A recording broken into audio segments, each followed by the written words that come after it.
यह राख कबीले का एक आत्मघाती हमला था ताकि अपने उद्देश्य को पूरी तरह से हासिल किया जा सके। जहां इंसानों की जानें चींटियों जैसी मामूली लग रही थीं।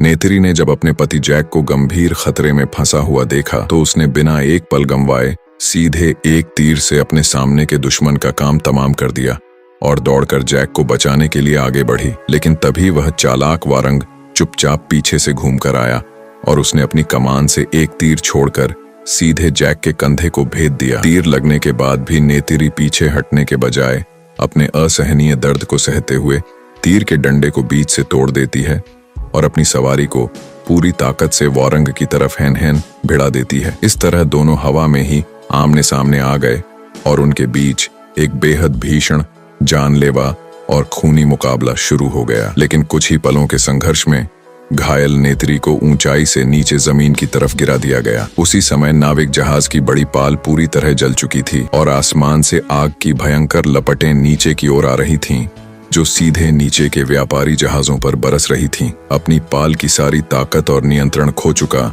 वह विशाल व्यापारी जहाज भी अब अनियंत्रित होकर तेजी से जमीन की तरफ गिरने लगा। गनीमत यह रही कि उस संकट के वक्त कुछ बच्चों ने गजब की सूझबूझ दिखाई और तुरंत अपने एक कारण पर सवार होकर वहां से अपनी जान बचाने के लिए निकल पड़े। लेकिन वे लोग ज्यादा दूर तक उड़ भी नहीं पाए थे कि राख कबीले के लोगों की नजर उन पर पड़ गई और उन्होंने उनकी सवारी को तीर मारकर घायल कर दिया। वह घायल एक कारण उन चारों बच्चों को लेकर सीधे नीचे जंगल के एक घने इलाके में जा गिरा। जमीन पर उतरने के कुछ ही देर बाद स्पाइडर के ऑक्सीजन मास्क में कम बैटरी का संकेत देने वाली अलार्म की आवाज गूंजने लगी। लोवाक ने हालात की नजाकत को समझते हुए तुरंत यह फैसला किया कि वह स्पाइडर को साथ लेकर उसका मास्क बदलने के लिए वापस उसी व्यापारी जहाज के पास जाएगा। लेकिन जैसे ही वे दोनों आधे रास्ते पहुंचे, उन्होंने दूर देखा कि सामने आसमान और जंगल में आग की भयंकर लपटें उठ रही थीं और साथ ही वहां से दर्द भरी चीखें सुनाई दे रही थीं।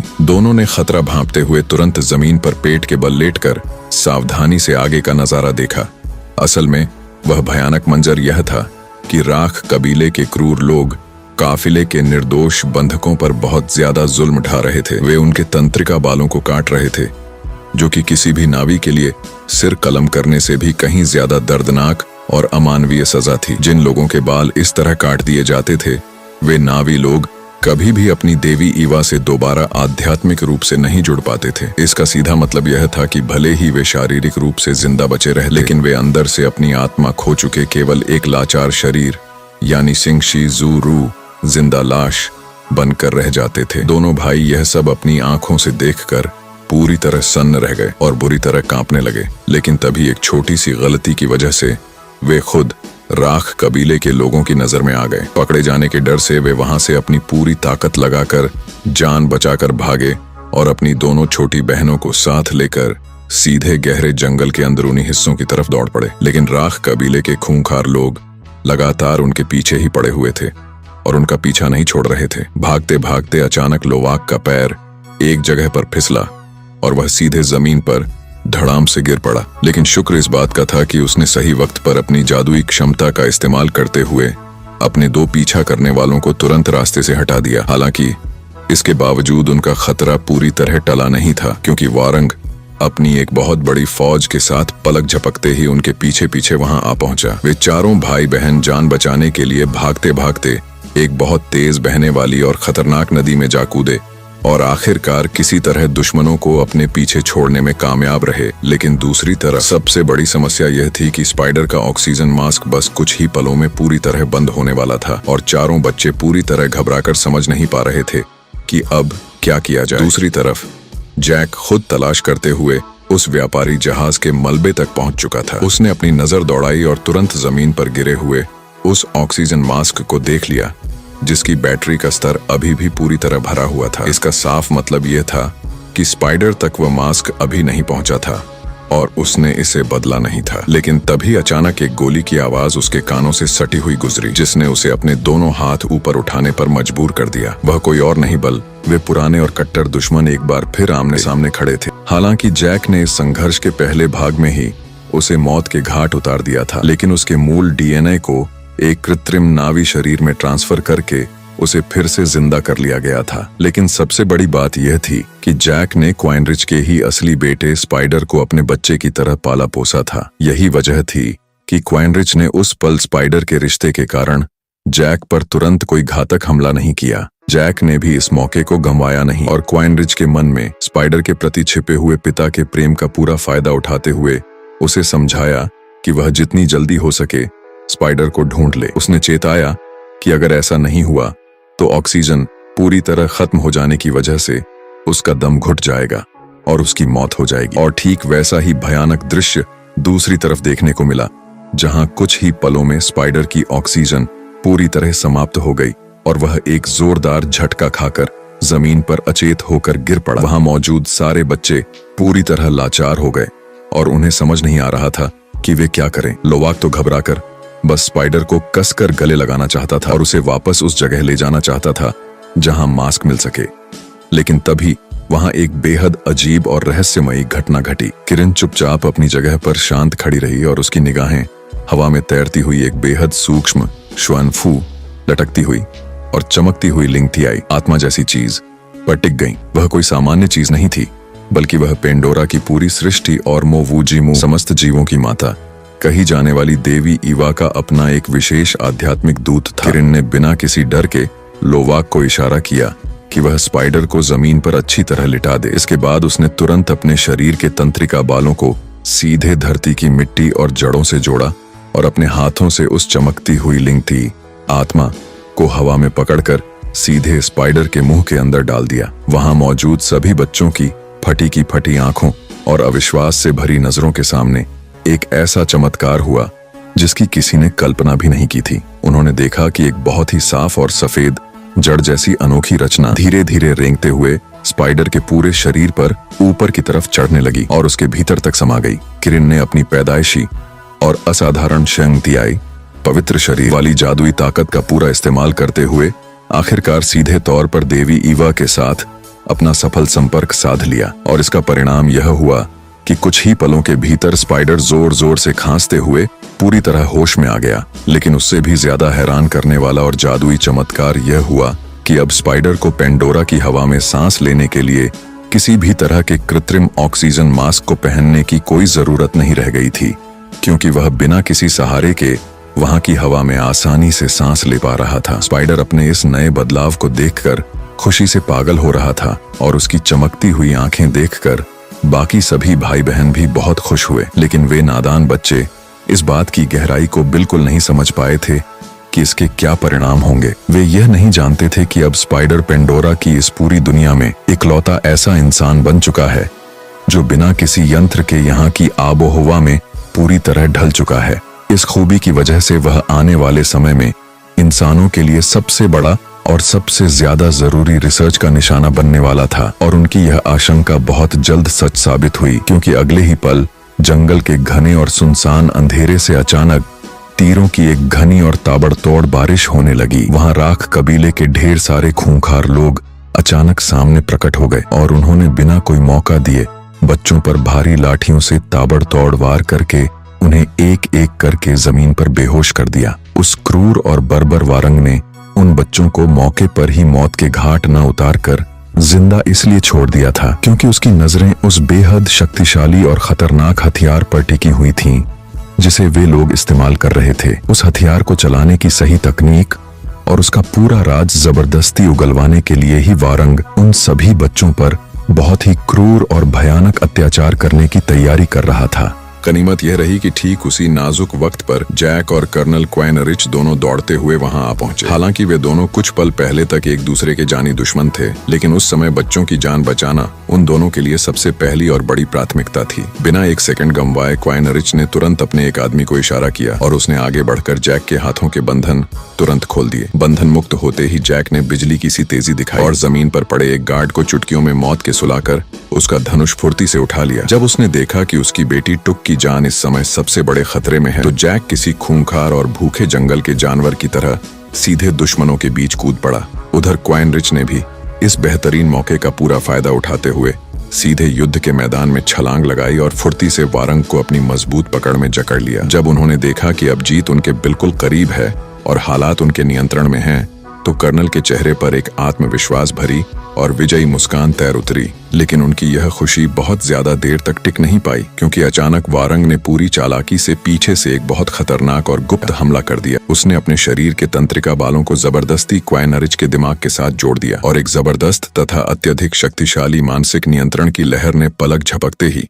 कर्नल के पूरे मानसिक डिफेंस को चकनाचूर कर दिया। इस एक ही झटके ने युद्ध के पूरे पासे को पूरी तरह पलट कर रख दिया। इसके तुरंत बाद वारंग के उस भयानक मानसिक दबाव और जबरदस्ती के सम्मोहन में आकर कर्नल क्वाइनरिच का पाला पूरी तरह बदल गया और वह एक पल में अपनी ही टीम के खिलाफ बागी बन गया। उसने तुरंत उन खतरनाक इंसानी हथियारों को चलाना सीख लिया जो वारंग उसे सिखा रहा था। यह देखकर वारंग खुशी से पागल हो गया और उसने अपनी जीत के जश्न में तुरंत अपने आदमियों को हुक्म दिया कि वे क्वाइनरिच और बाकी सभी लोगों को कसकर रस्सियों से बांध दें।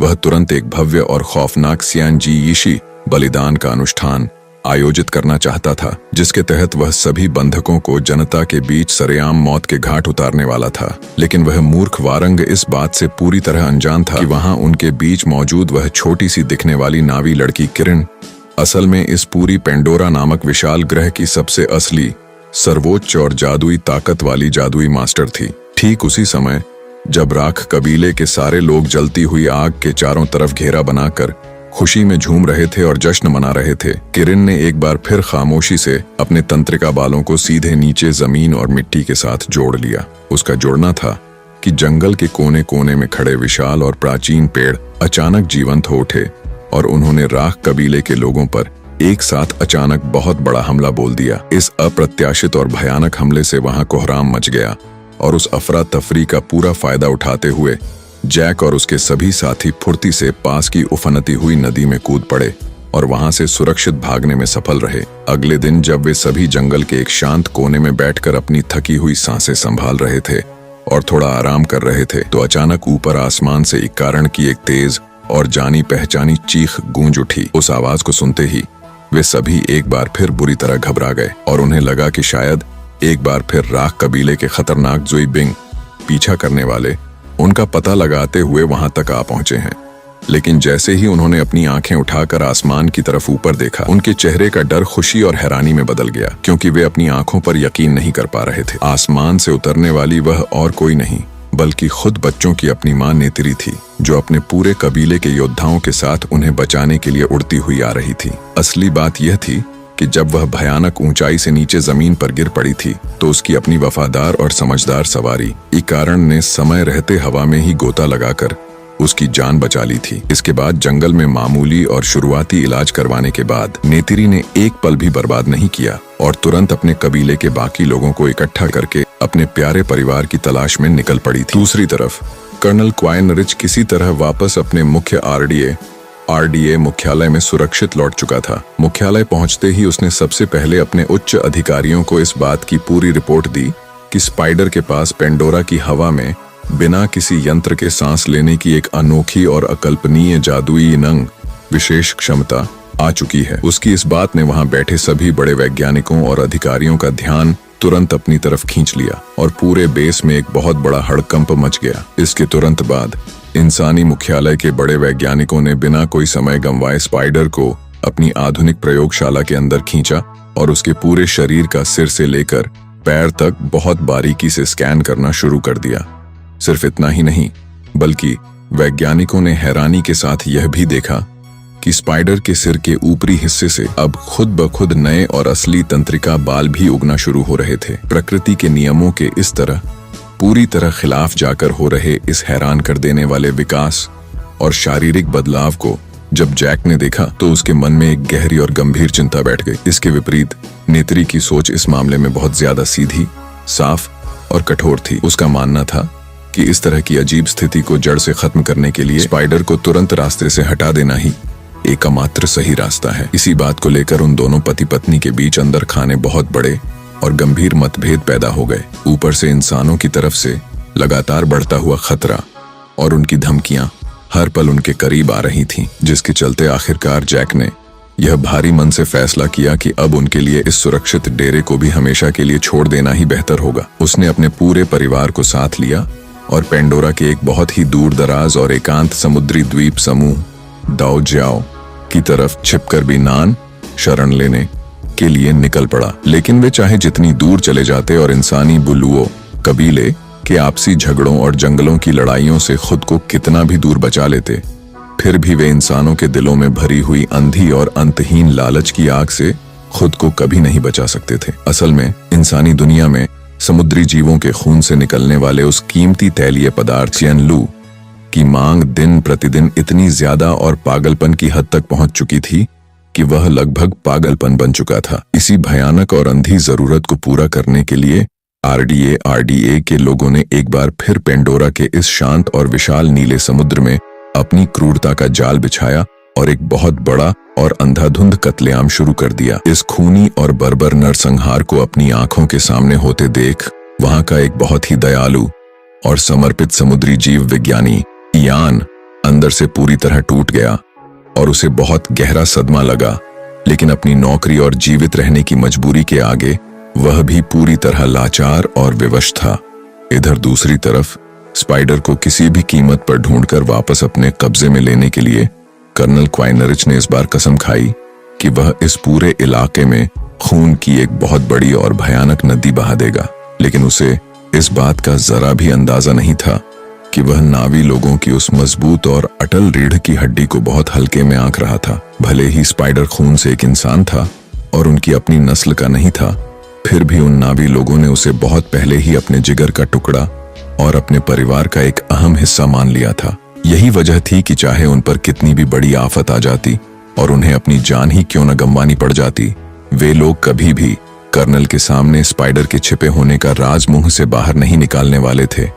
जब क्वाइनरिच के सारे तरीके और जुल्म पूरी तरह फेल हो गए और वह किसी भी नतीजे पर नहीं पहुंच पाया, तो उसने आखिरकार अपनी जिंदगी का एक बहुत बड़ा और खतरनाक जुआ खेलने का फैसला किया। उसने अपने कदम उठाए और सीधे उस डरावनी जगह की तरफ चल पड़ा जिसे राख कबीले का मुख्य ठिकाना कहा जाता था। वह इलाका कोई आम जगह नहीं थी, बल्कि वह पेंडोरा की एक ऐसी वीरान, सूखी और भयावह रूप से डरावनी जगह थी जिसके आसपास सैकड़ों मील के दायरे में दूर दूर तक किसी भी तरह की हरियाली या जीवन का नामो निशान तक नहीं मिलता था।